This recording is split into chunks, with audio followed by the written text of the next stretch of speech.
참 잘 오셨습니다. 이 저녁에 하나님께서 우리에게 하실 말씀을 하시고 또 미리 예비해 두신 크신 은혜를 부어주시는 그런 귀한 시간이 되기를 소원합니다. 미국의 부시 대통령 아시죠? 전 대통령인데 그 대통령이 나이가 40살이 될 때까지 술을 그렇게 좋아했답니다. 매일 술만 먹는 그런 사람이라는 거예요. 그래서 사람들은 그를 알코올 중독자쯤으로 생각을 한 거죠. 그에 대한 어떠한 기대도 없고 그런 그에게 사람들은 뭐 당연히 기대하지 않고 살았을 텐데, 그런데 어느 날 되게 유명한 목사님이죠. 빌리 그레함이라는 목사님이 그에게 말씀을 전합니다. 그 말씀을 전할 때 놀라운 일이 벌어지죠. 성령이 역사하시고 그에게 강하게 역사하신 그 성령님, 그 이후에 부시 대통령을 통해서 하실 일들이 바로 우리는 결과를 알죠. 그는 세계적인 지도자가 되겠다는 꿈을 꾼 겁니다. 그리고 마침내 미국의 대통령이 됩니다. 성령이 그를 회복시키고 또 성령이 그에게 꿈을 꾸게 하셨고 성령이 그 꿈을 이루게 하신 겁니다.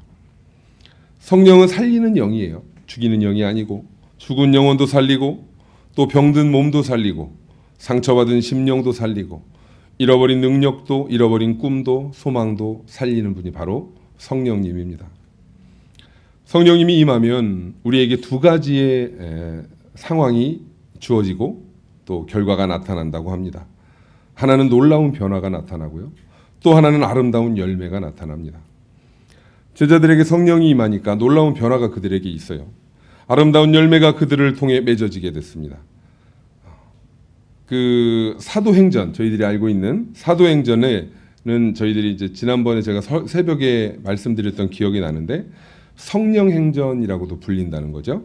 모든 것이 성령의 역사로 진행이 되었기 때문에 그렇게 1장부터 28장까지가 성령의 역사로 이루어지지 않은 것이 없다는 거죠. 대부분의 성경이 그렇지만 이 성경 또한, 사도행전 또한 그렇습니다. 성령은 변화와 열매가 있게 했고 사도행전 1장부터의 28장까지는 계속적인 성령님이 하시는 일들, 그 안의 변화 또한 그 안의 열매들을 경험하게 하시는 장입니다. 1장부터 28장까지 다 말씀드리기는 힘들고 짧게 제가 한번 말씀을 드릴게요. 사도행전 1장에서 나타나는 대표적인 건 성령님께서 최후의 지상 명령을 우리에게 주시죠. 1장 8절에 오직 성령이 너희에게 임하시면 너희가 권능을 받고 이렇게 쭉 나오는 그런 말씀이고요. 또 2장은 성령이 오순절날 마가다락방에 그 120명의 성도들에게 임하는 장면입니다.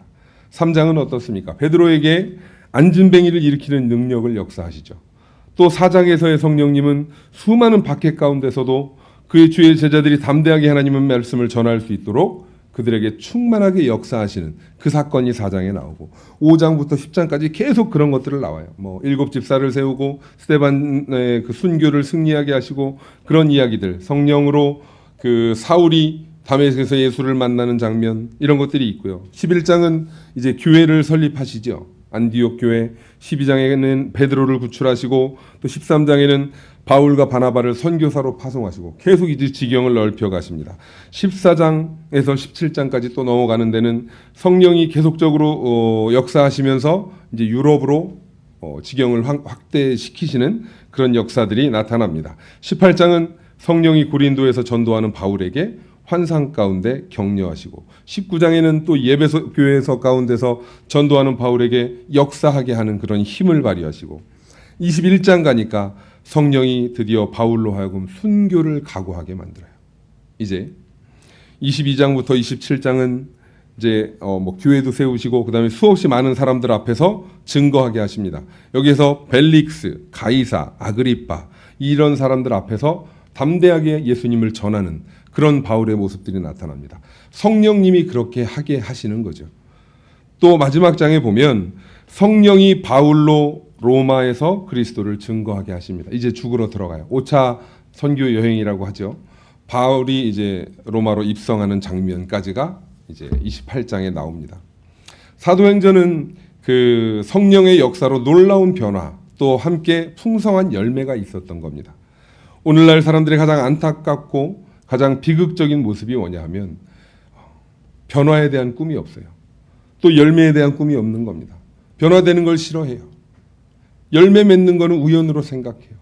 열매를 맺기까지 자기가 해야 하는 그 모든 것들이 너무 싫은 거예요. 귀찮은 거예요. 이기적인 겁니다. 그러나 요엘서 2장 28절에 보면 성령이 부어지면 자녀들이 장래일을 말하고 늙은이는 꿈을 꾸고 또 젊은이는 이상을 보게 될 거다라고 이야기를 합니다. 성령님이 역사하시면 그 모든 일을 내가 하기 싫어도 하는 거예요. 하나님께서 역사하시는 그 과정 가운데 꿈을 꾸게 하고 또 그 결과로 열매를 맺게 하시는 그 역사들이 우리 인생 가운데 있어져야 될 줄로 믿습니다. 저에게도 2006년에 자그마한 변화가, 아니요, 큰 변화라고 할 수 있죠. 유학 중에 하나님이 저를 만나주시고, 그렇다고 해서 그 전에 제가 하나님을 안 만났다는 게 아니라 제가 고민을 하고 있는 터에 하나님이 제게 이제 감동을 주시고 그 변화 가운데 목회자가 되게 하시는 변화를 경험하게 하셨어요. 싫어서 도망 다녔던 사람인데 하나님이 강권 쪽으로 붙드시고 주의 길을 가게 하셨죠. 그게 축복의 길인 걸 이 자리에 뛰어들고 나서야 알았죠. 밖에 있을 땐 너무 싫었던 겁니다. 답답하고 주의 종은 그닥 좋은 직업이 아니야, 뭐 이렇게 생각했던 것 같습니다. 그런데 지금 와서 하나님의 도를 전하고 또 하나님께서 내게 하신 그 은혜들을 주신 그 은혜들을 함께 나눌 때는 정말 귀한 직업이다. 목사를 직업으로 표현해서 좀 죄송하지만 하나님께서 우리에게 허락하신 사명을 감당하는 자로서 분명히 인생을 바꾸시고 방향을 바꾸셨어요. 부족한 자에게 비전을 주셨습니다. 그리고 그 비전을 지금까지도 이루어 가실 줄로 믿습니다. 앞으로도 제가 하나님의 종의 길을 걷는 그 길까지는 하나님이 분명히 주신 그 비전을 함께 이루어 나가실 거라는 그런 생각을 하고 있습니다. 오늘 본문을 이해하려면 역사적인 배경이 어느 정도 필요합니다. 제가 간단하게 설명을 할게요. 남유다와 그 북이스라엘로 나눠지고 북이스라엘은 멸망을 하는데 아수르에게 망했다가 아수르가 결국에는 바벨론에게 망합니다. 또 남유다 또한 바벨론에게 멸망을 해요. 그래서 이제 포로로 잡혀가죠. 포로로 잡혀가고 하나님께서 바벨론 포로 생활을 70년이라는 그 기한을 두셨어요. 그리고 70년이 지나면 다시 귀환하게 하겠다. 이스라엘로 고국으로 돌아오게 하겠다 말씀을 하셨습니다. 성령 하나님의 약속이었고 성령 하나님이 하신 대로 지금 이루어 가실 일들만 남아 있는 겁니다. 주전 538년에 그 고레스라는 사람이 칙령으로 다시 이스라엘로 돌려보내는 작업을 하기까지 이스라엘 백성들은 바벨론의 포로 생활을 하게 된 겁니다. 하나님이 이루시는 거, 메대와 바사가 그 예루살렘을 바벨론을 점령하게 되고 바사의 왕이었던 고레스의 마음을 하나님이 감동시키고 결국에는 이제 귀환시키는 일들을 3차에 걸쳐서 하죠. 이제 이스라엘 백성들이 돌아가는 그 고국으로 돌아가는 게 3차에 걸쳐 돌아가게 되는데 그걸 보고 이제 고레스 칙령이다라고 이야기를 합니다. 그때 고레스가 유대인들을 돌려보내면서 약속한 게 있어요. 뭐냐면 다시 너희들이 가서 재건을 할 텐데 예루살렘 성전을 재건할 텐데 내가 거기에 필요한 자본을 다 대겠다. 금, 은을 다시 돌려주겠다라고 이야기를 하고 그리고 전쟁 가운데 이스라엘을 포로로 잡아오면서 거두어들였던 모든 것들을 다시 돌려주겠다라고 이야기를 합니다. 이 명령에 의해서 유대인들은 이스라엘로 돌아오게 되는데 그게 1차 귀환이에요. 그 1차 귀환을 이끈 사람이 바로 오늘 말씀 가운데 있는 스룹바벨입니다. 그리고 2차 귀환은 누구냐면 에스라, 그 다음에 느헤미야 이렇게 나오죠. 1차 귀환의 목적은 성전을 재건하는 거예요. 2차는 성벽을 재건합니다. 2차, 3차는 성벽을 재건하고 다시 신앙을 재건하는 그 작업들을 하게 하시는 그 수없이 많은 일들을 하게 하시는데 그게 목표였다는 거예요. 왜 이스라엘 백성들은 바벨론 포로에서 돌아오자마자 제일 먼저 성전 건축을 했을까요? 이유는 간단합니다. 하나님께서 이 일을 하셨고 성전은 하나님이 머무르는 곳이니 그곳이 제일 먼저 지어져야 하고 그들의 그 우선순위는 그거였던 거죠. 당연히 하나님의 임재하시는 곳이니 그렇게 하나님의 전을 짓는 게 먼저였던 거예요. 그런데 이 수룹바벨을 중심으로 1차 귀환은 포로 생활 하나님께서 분명히 70년 이후에 하신다 그랬는데 50년쯤에 이제 그 그 귀환을 시켜요. 20년이 단축된 건가라고 보실 텐데 그게 아니고 하나님의 때를 보면 수룹바벨은 예루살렘으로 돌아와 이제 성전 재건을 하죠. 그래서 이제 뭐 추춧돌도 세울 거고 땅도 닦을 거고 하면서 그게 2년이라는 시간이 걸려요. 근데 그 2년이라는 시간이 걸려서 잘 이루어져 가는데 브레이크가 걸립니다. 어디서 걸리냐면 그 사마리아인들이 접근을 해와요. 뭐라고 하냐면 우리도 함께 성전을 짓자라고 이야기를 합니다. 그런데 이 운영진 측에서 반대를 하죠. 너희들하고 같이 지을 수 없다. 그 이유는 성경 가운데서 보면 뭐 일리는 있습니다. 뭐였냐면 그때 그 사마리아인들은 포로로 잡혀갔을 때 잡혀갔지 않았던 사람들이 혼용하고 그러니까 이제 그 이방인들하고 혼인을 하고 그러면서 나온 그 후손들이 사마리아인들이에요. 그러니까 정통이 아니죠. 하나님의 전을 지을 수 있는 자격이 없다고 생각을 했습니다. 그리고 그 당시에 그들은 토속신앙, 그 다음에 그 혼합신앙 이런 것들이 막 팽배했던 사람들이에요. 그렇기 때문에 하나님의 전을 거룩하게 모셔야 할 하나님의 전을 같이 지을 수 없다라고 이야기를 하는 겁니다. 그래서 아니다라고 이야기를 했더니 그 사마리아 사람들이 브레이크를 걸고 이제 성전을 못 짓게 회방을 하는 겁니다. 그 일들이 뭐가 있냐면 바사의 관리들에게 뇌물을 줘요. 그리고 성전을 지을 수 없도록 막아버립니다. 건축을 방해하는 거예요. 그리고 그 왕에게 고발하게 되는데 고발 내용이 뭐냐면 자, 이 사람들이 성전을 건축하고 또 정치적인 반역을 꾀하고 있습니다. 자기들이 힘을 내서 당신들을 반역할 겁니다. 라고 이야기를 하는 거예요. 그게 이제 성경 말씀 가운데 나오는데 그 아닥사스다 왕이 그 고발장을 보고 나서 의심을 하고 그래? 그리고 못 짓게 만들어요. 그러면서 14년이라는 시간이 흐르게 됩니다. 결국 2년간의 성전을 짓다 중단하고 14년 동안 못 져요. 총 16년이 지나버리죠. 하지만 이후에 유다 백성의 성전 건축 공사가 고레스 왕의 조서의 근거에서 시작된 걸 알아요. 그 이후의 왕이 이거는 이 사람들이 바벨론을 적대시하고 싸우려고 하는 그런 어떤 방편이 아닌 전에 선조인 고레스 왕이 시킨 일이구나. 이걸 아니까 다시 성전을 지으라고 이야기합니다.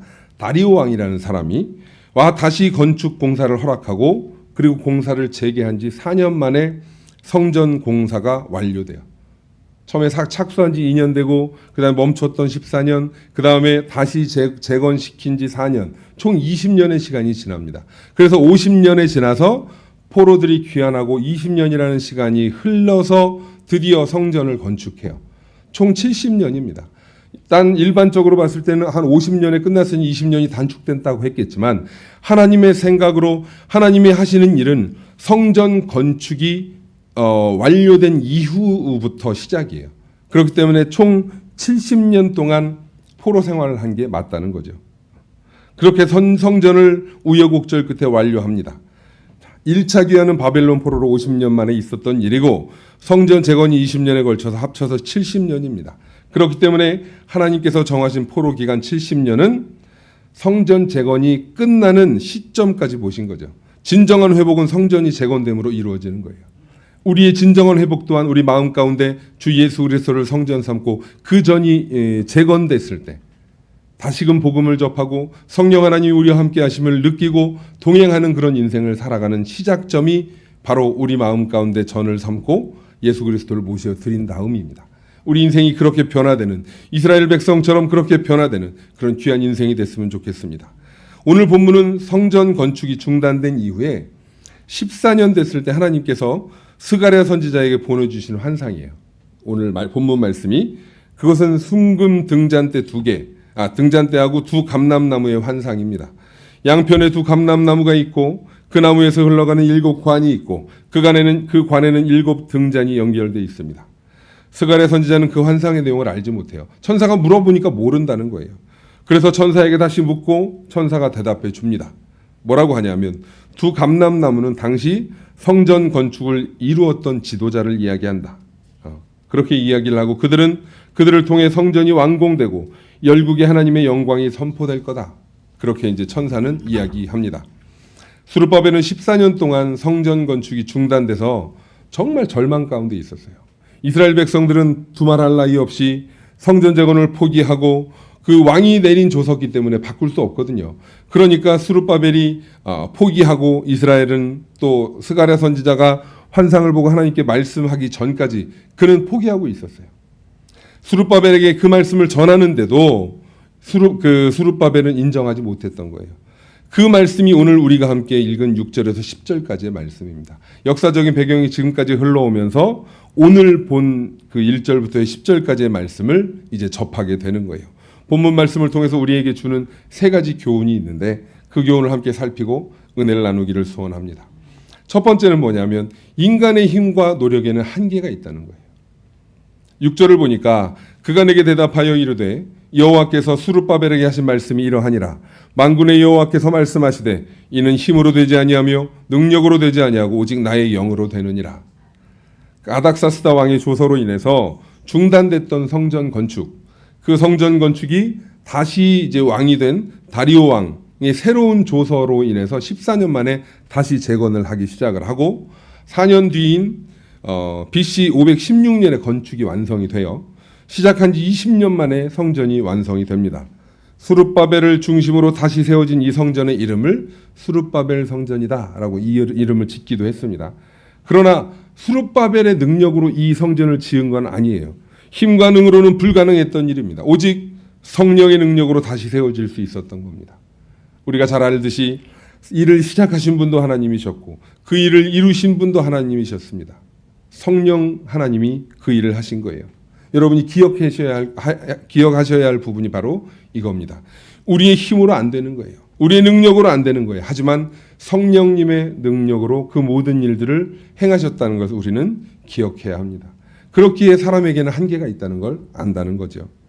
그래서 할 수 있는 일보다 할 수 없는 일이 더 많아요. 인간에게는. 하나님은 지금 이 시간에도 자신의 힘과 능력으로 무엇을 해보려고 하다가 문제 앞에 낙심하고 주저앉은 우리를 향해 계속적으로 안타까운 마음으로 외치시는 거예요. 왜 네 힘으로 하려고 하냐? 왜 너의 지혜로 하려고 하냐? 왜 네 능력으로 하려고 하느냐? 네 속에 있는 성령의 능력으로 살아라. 하나님이 하시는 말씀이에요. 그리하면 능히 승리하리라. 승리할 수 있는 답안지가 분명히 있는데 우리는 그 오답을 계속 체크하고 다니는 거예요. 내가 해보려고. 나의 능력으로 해보려고. 나의 상황이니까 내가 한번 처리해보려고. 하나님은 안중에도 없는 거예요. 하나님은 계속적으로 안타깝게 우리에게 외치신다는 거예요. 그러므로 하나님 앞에 가장 지혜로운 모습으로 나타나려면 하나님 앞에 의지하는 겁니다. 문제 앞에서 엎드릴 수 있는 사람이 돼야 되는 거예요. 역대하 14장 11절에 보니까 아사왕이 도와줄 리가 주님밖에 없습니다 라고 고백을 했어요. 여호사밧 왕은 오직 주만 바라봅니다 라고 고백을 했다는 거예요. 우리도 그렇게 주의 도우심을 구할 수 있는 사람들이 됐으면 좋겠습니다. 내가 하고 또 실패하고 나는 안 돼 좌절하고 패배의식을 갖는 것이 아니라 내 안에 성령이 역사하시고 그 성령이 나와 함께 동행하시고 나에 앞서 싸우시는 분임을 내가 의지하고 또 나에 대한 그 계획이 있음을 내가 믿고 기대하고 그 다음에 그렇게 바라고 나아갈 때 나의 한계와 또 내가 부족함을 인정하고 하나님을 따라 나갈 때 하나님이 하시는 것들을 바라볼 수 있는 거예요. 주의 도우심을 구할 수 있는 저와 여러분들이 되시기를 소원합니다. 두 번째는 하나님이 다 하십니다. 하나님이 다 하십니다. 6절을 다시 보니까 만군의 여호와께서 말씀하시되 이는 힘으로 되지 아니하며 능력으로 되지 아니하고 오직 나의 영으로 된다. 무엇으로 하신다는 말씀입니까? 오직 나의 영으로, 성령으로, 오직 하나님의 성령으로 하시겠다는 말씀입니다. 이게 하나님이 일하시는 방법이에요. 초대교회 부흥의 역사도 성령으로 하셨습니다. 바울을 통한 세계 선교도 성령으로 하셨어요. 지금 우리 영천교회를 통해서 하시는 하나님의 역사도 성령으로 하시는 일들입니다. 내 앞에 힘들고 우리 교회 앞에 어려운 일이 닥친다 할지라도 성령님이 하실 일들을 우리는 기대하고 그 뒤를 따라가야 될 줄로 믿습니다.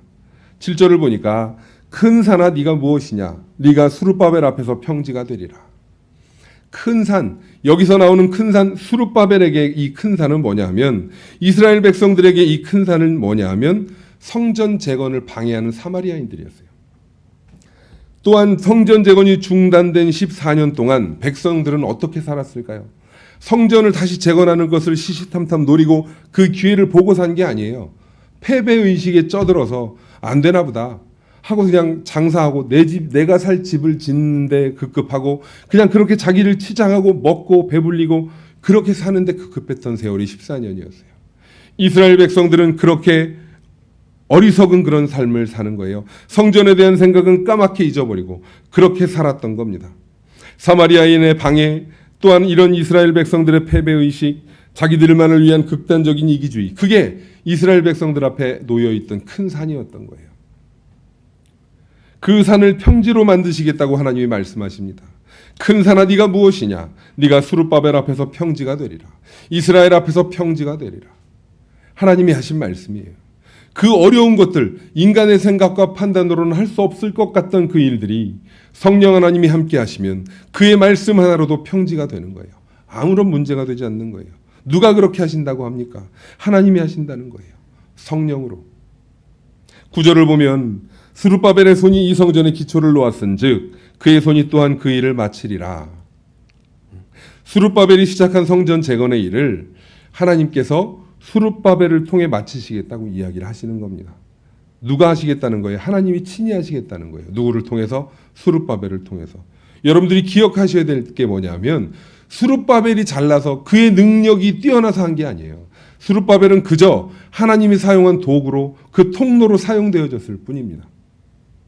하나님이 하시겠다 그랬고 그 일을 시작하신 분이 주님이시고 그 일을 이루시는 분도 주님이심을 여러분들은 기억하셔야 될 줄로 믿습니다. 주님은 인간들이 비록 실수하고 좌절할지라도 결코 포기하지 않으신다는 거예요. 그리고 마침내 그 일을 이루시고야 마는 분이 바로 우리가 섬기는 하나님입니다. 그래서 사도 바울은 빌립보서 1장 6절에 너희 속에 착한 일을 시작하신 이가 그리스도 예수의 날까지 이루실 줄을 우리가 확신한다. 이렇게 고백을 했어요. 우리의 인생은 하나님의 것입니다. 우리의 생명도 하나님의 것입니다. 우리가 하나님의 영광을 위해 살고 있다면 그 일들이 좀 더디 진행이 된다고 해도 낙심할 필요가 없다는 거예요. 중단되었다 그래도 절망할 필요가 없다는 거예요. 우리가 계획했던 것보다 늦어진다 해도 포기할 것은 더더욱 아닙니다. 왜냐하면 하나님께서 이루신다고 약속하셨기 때문에. 제가 얼마 전에 그 선배님 집에를 갔어요. 그 인천의 청라 지역에 있는 그 집에 가서 이제 식사 대접을 받았는데 그 부인이 이제 이런저런 이야기를 해요. 사업을 벌려는 게 많아요. 뭐 10억을 넘게 들여서 어떤 사업을 했는데 1월에 그러니까 작년 말부터 이제 처분을 하려고 생각을 했는데 계속 안 되고 요식업입니다.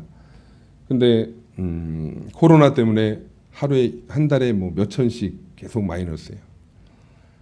저에게 이제 기도를 해달라고 하는 거예요. 근데 언젠가 제가 이제 저쪽에서 저녁에 이제 늘 기도하는데 어떻게 하다가 이제 그 집을 위해서 기도를 하게 됐어요. 근데 그 다니엘의 기도가 이제 계속 생각이 나는 거예요. 그래서 이제 기도를 하고 그것들을 이야기했죠. 선배님 부인인데 형수님 가까운 사이니까 이제 편하게 이야기를 했어요. 하나님이 하실 일이지만 그리 아니하실지라도 라는 신앙이 있어야 됩니다. 그게 무슨 소리냐 하면 하나님이 막으실 수도 있고 이 부분을 정말 힘들게 하실 수도 있고 하지만 언젠가 하나님이 하신다라는 그 하나님의 주권을 우리가 인정하면 이겨내실 수 있을 겁니다. 하지만 그리스도인들이니까 다 잘 되리라는 법은 없습니다. 그렇게 이야기를 했더니 아멘을 하긴 하는데 좀 서운한 거예요. 뭐 입술에서라도 그렇게 될 줄로 믿습니다. 뭐 이렇게 했어야 되나 봐요. 근데 그 기도 그 얘기 안 나와요. 그러면서 스스로 또 하는 말이 뭐냐면 저를 얼마나 정금같이 쓰시려고 이렇게 단련을 하시나 모르겠는데요. 저는 그렇게 정금되기 싫은데요. 그러더라고요. 그래서 하나님의 일이니까 우리는 기대하고 기도해 봅시다. 앞으로 기도하겠습니다. 이러고 이제 무거운 마음으로 왔어요. 와서 이제 그 마음이 계속 이 말씀을 준비하면서도 그 마음이 계속 나오는데 이 말씀 가운데 지금 우리가 한 이 말씀이 또 저에게는 위로가 되는 겁니다.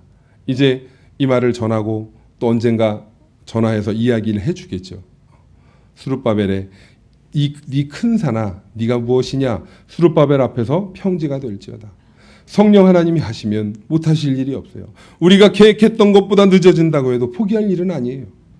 왜냐하면 하나님이 이루신다고 약속하셨으니까 그 약속을 기대하면 되는 거예요. 근데 왜 자꾸 지치고 걱정되고 두려워하고 절망하냐는 거죠. 왜요? 하나님을 바라보기 이전에 내 능력과 내 힘을 의지하니까. 그러니까 걱정이 되는 거예요. 하나님 믿습니다 하고 성전을 나가면 또 걱정이 되는 거예요. 인간이기 때문에. 여러분 가운데 가족 전도를 위해 오랫동안 기도했는데 응답이 없고 낙심하고 있는 분들이 계십니까? 제가 한번 물어볼게요. 가족을 구원하는 일은 내가 하는 건가요? 하나님이 하시는 거죠. 내가 할 일은 뭐냐면 전도하고 기도하면 돼요. 하나님의 도를 전하고 그리고 그것을 놓고 하나님이 하실 일들을 위해서 우리는 기도하는 겁니다. 구원은 하나님이 하시는 거예요. 내가 그를 구원시키지 못하죠. 그런데 왜 낙심하냐는 거예요. 내가 할 일만 최선을 다하면 되는 거예요. 그 다음 일은 하나님께 맡기고 그렇게 간구하면 돼요. 가정 문제도 사업 문제도 직장의 문제도 학업의 문제도 다 똑같다는 거죠. 하나님이 모든 것의 주인 되심을 인정하는 거예요. 그 주권을 인정하면 하나님이 하시도록 맡기면 성령님의 능력으로 살아가면 수룹바벨을 통해 기적의 역사를 이루셨던 하나님이 지금도 저와 여러분들 앞에 기적을 이루시는 거예요. 그때 하나님 다르고 지금 하나님 다른 거 아닙니다. 그 시간에 있던 하나님 지금 동시간에 우리에게도 역사하시는 거죠. 저는 스가랴 4장 6절 말씀 또 에레미야 33장 2절 3절 말씀 제게 되게 은혜되는 말씀인데요. 이것을 가지고 기도할 때가 참 많아요.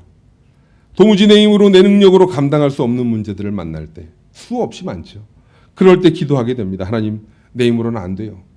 내 능력으로는 안 돼요. 하나님 아시지 않습니까? 하나님 도와주십시오. 저는 못합니다.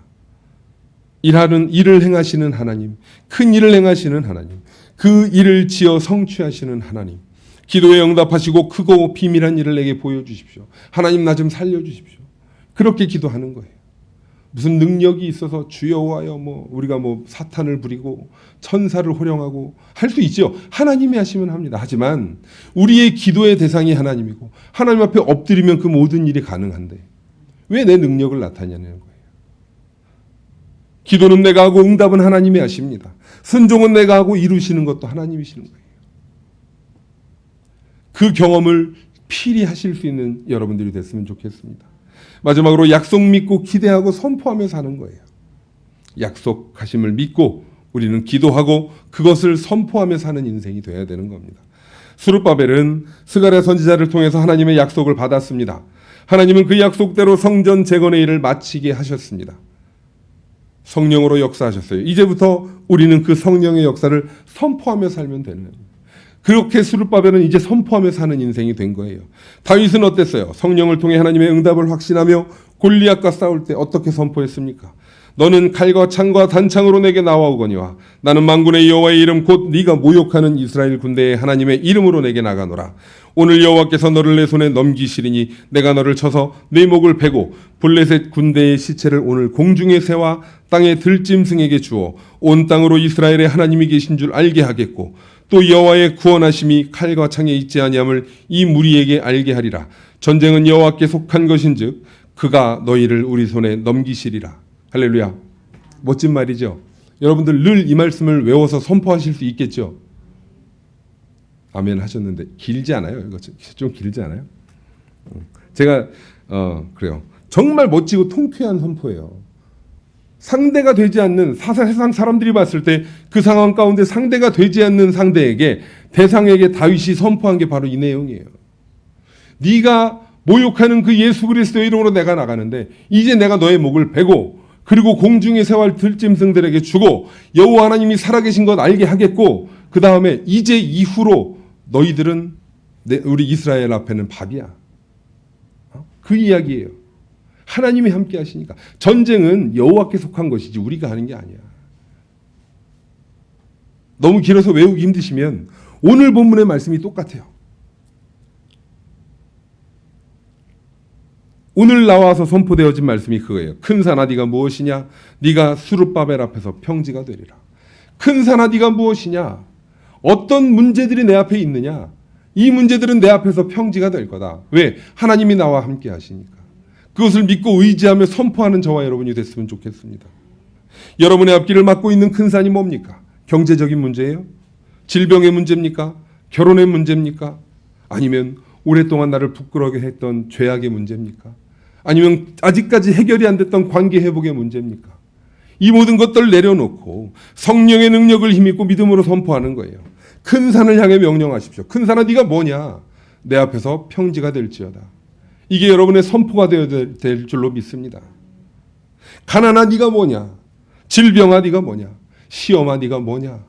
내 앞에서 평지가 될지어다. 그 선포가 우리 가운데 있을 때 하나님이 승리하게 하신다는 거죠. 그런 사람은 하나님의 축복을 선포하게 돼 있어요. 하나님과 동행하심을 감사하는 그런 인생을 살게 돼 있어요.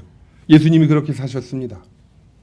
예수님이 귀신을 쫓아내실 때 타협하지 않으셨죠. 더러운 귀신아 나와라. 그 사람에게서 나와서 다시는 들어가지 마라. 떠나라. 풍랑 있는 바다를 향해 뭐라 그래요? 잠잠하라. 죽은 나사로를 향해서는요. 나사로야 나오라. 명령하십니다. 성령으로 사는 사람은 반드시 그 말에 승리의 선포가 있어요. 힘이 있어요. 약속 믿고 기대하고 선포하는 인생이 되기를 소원합니다. 하나님의 역사, 성령님의 역사하심을 경험하며 사는 저와 여러분이 됐으면 좋겠습니다. 우리 말씀을 정리하겠습니다. 성령님은 하나님과 함께 온 우주 만물을 창조하셨어요. 또한 우리를 창조하신 분입니다. 성령님은 예수님의 동정녀 탄생을 가능하게 하셨던 분입니다. 또한 예수께서 지혜와 능력을 주셨고 예수님께 지혜와 능력을 허락하셨고 십자가 못 박혀 죽으신 예수님을 다시 살려내신 분이 바로 성령님입니다. 사랑하는 성도 여러분, 이제부터는 내 힘과 능력으로 살지 마시고 오직 성령의 능력으로 살았으면 좋겠습니다.